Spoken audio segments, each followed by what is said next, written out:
Right, almost a week after Hurricane Maria struck the Caribbean island of Puerto Rico, its devastating impact on the population of 3.4 million people is becoming clearer. Most of the US territory currently has no electricity or running water.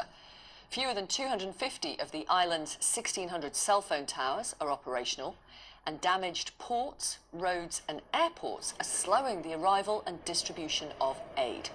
Communication has been really limited, and some remote towns are only now being contacted. It's estimated it could take decades for the island to recover. We can talk now to some of those affected. Angel Adams is from Puerto Rico, but he's currently studying in the US. He has not been able to reach his parents since Hurricane Maria first hit. Also with us, Dave Holzhauer, who is from the disaster response team Samaritan's Purse. He's their team leader, and he was on the island when Maria hit and has since been helping with the relief effort. Angel, thank you so much for talking to us. You have been able to contact your parents. Do you not know if they're okay? Right now, I don't know exactly how well they're doing. I've been talking to other family members and friends that are living on the island, and they have not been able to contact my family either. The only things that I know are reports that are coming out from my hometown that are trickling in slowly, and they're saying that, like, yeah, there's a lot of debris, there's a lot of damage, but there have not been any reported fatalities, and that most of the people that they have spoken to are doing okay. So with that information, I think that they're probably okay. Okay, well that's something, isn't it? Goodness.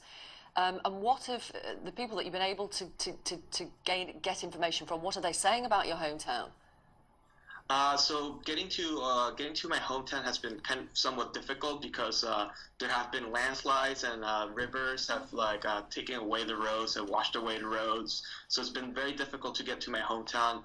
The last couple of days, I think there was only one road that you could use to get to the town. I think right now it's improving a little bit. And there's like a lot of power lines down, and there's landslides and a lot of trees down too. So it's been really, really difficult to get into this area. We're talking about like somewhat central northwest Puerto Rico, which is like a little bit off of the main roads. Got you.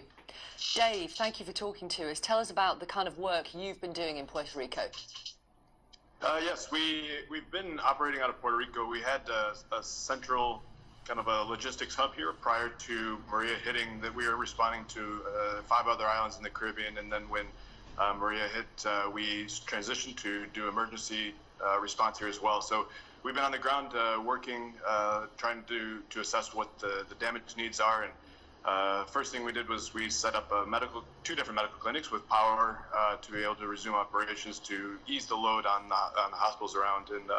And then yesterday we've been working with local government officials here in FEMA, and we did a visit to some really hard-hit areas that we saw just a lot of destruction. And so we set up a time. We're doing a large-scale distribution tomorrow to about 1,500 households with emergency shelter materials, hygiene kits, blankets, things like that. And what about food? Have people got access to food? Because obviously there's no running water in some areas, no electricity. There is access to food. It's everything is very long lines. So the queues for grocery stores and fuel stations are, for fuel it's about 1 kilometer, 2 kilometers long. You'll see along the road people waiting for fuel. There is access to food. I think it's somewhat limited, and we're seeing what options are available to ease that load. Okay. Thank you very much, Dave. Dave Holzhauer from Samaritan's Purse. Angel, I hope you're getting in touch with your parents soon. Thank you so much for talking to our British audience. Thank you. Thank you. Thank you.